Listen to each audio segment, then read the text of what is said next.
عبداللہ کے اہتمام کی بات آئی تو ایک اور خواب سن لے۔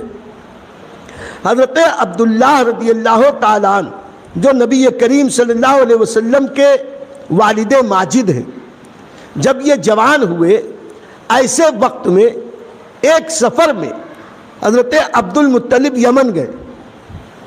یمن میں جس رئیس کے یہاں یہ رہتے تھے، مہمان بنتے تھے، اس رئیس کے یہاں ان سے ملنے کے لیے یمن کے صنعاء کے بہت سارے عقل مند دانشور آتے جاتے تھے۔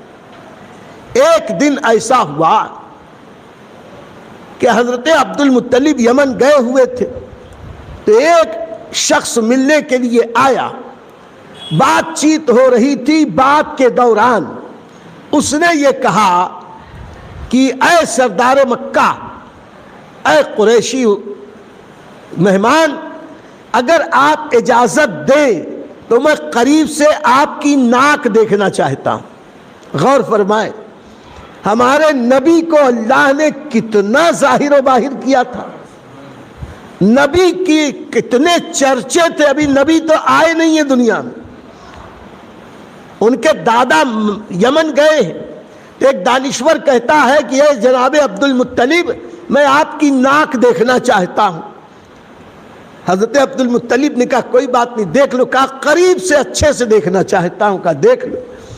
میرے دوستو، واقعی وہ بھی عقل مند تھا کہ حضرت عبد المطلب سے پوچھ رہا ہے، ورنہ آج اگر کوئی آپ میں سے اٹھ کے آ کے میرے قریب آ کے خالی آنکھ میں جھانکنے لگے، کان میں جھانکنے لگے، ناک میں جھانکنے لگے، میں یہی تو کہوں گا کہ کتنے بےہودہ ہو، یہ کیا کر رہے ہیں۔ اگر میں ہی کسی کے کان، ناک، آنکھ کو جا کے غور سے دیکھنے لگوں، آنکھ پھاڑ پھاڑ کے، تو یہی کہیں گے کیا بے وقوف ہے۔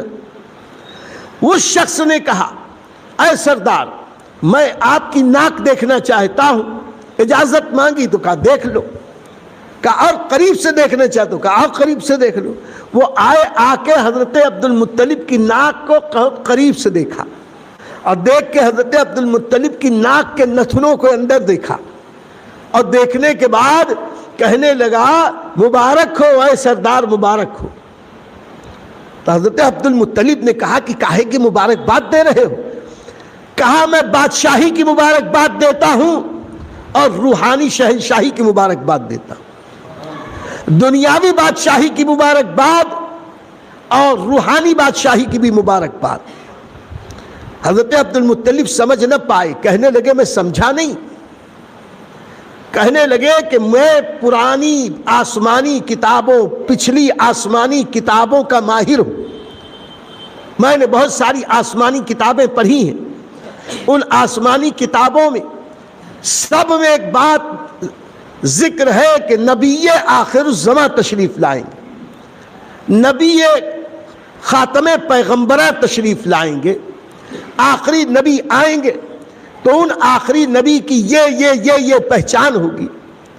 ان کی نشانیاں جو بتائی گئیں، ان میں سے ایک نشانی وہ بھی تھی کہ ان کے دادا کے اندر یہ باتیں ہوں۔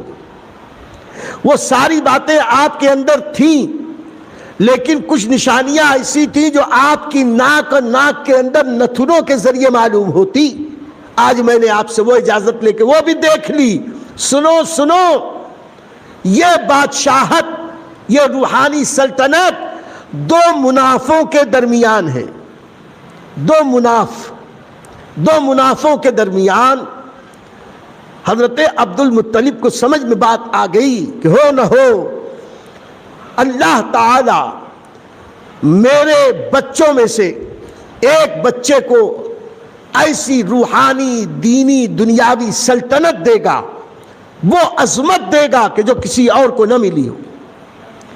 پہلے خواب دیکھ چکا تھا کہ ان کی خود کی پیٹھ سے درخت نکلا، اور یہاں ایک عقل مند دانشور، پچھلی کتابوں کے عالم نے دوسری نشانی بتائی کہ دو منافوں کے درمیان، تو انہوں نے اس پر غور کیا کہ یہ دو منافوں کے درمیان کیا ہے۔ غور کیا، اللہ نے عقدہ حل فرما دیا۔ یہ خود حضرت عبد المطلب عبد مناف کی اولاد میں تھے۔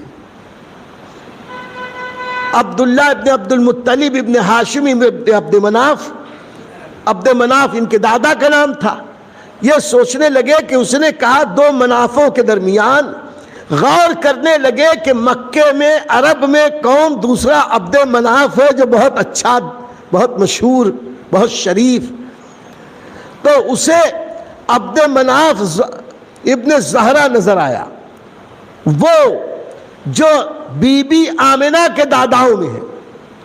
بی بی آمنہ کی جو نسل ہے اس نسل میں بھی ایک عبد مناف، اور حضور صلی اللہ علیہ وسلم کے پر دادا یہ بھی عبد مناف، بلکہ دادا کے دادا یہ بھی عبد مناف. تو ان کے ذہن میں بات آ گئی کہ میں بھی عبد مناف، اور عبد مناف کے خاندان میں اگر کوئی بچی مل جائے تو میں میرے لاڈلے لائق فائق حسین جمیل شریف عظیم ترین بیٹے عبداللہ کی شادی اس کے ساتھ کرتا. یوں بنی زہرہ میں حضرت عبد المطلب کی شادی کی جو بات چیت حضرت عبد المطلب نے شروع کی، اس کی ایک وجہ یہ بات واقعہ بھی ہے کہ وہ عبد مناف کی اولاد میں، یہ بھی عبد مناف کی اولاد میں. یوں حضرت بی بی آمنہ کے ساتھ رشتے کا معاملہ آگے بڑھا. وجوہات اور بھی تھیں، جب وہ موقع آئے گا تو انشاءاللہ وہ بھی بتاؤں گا.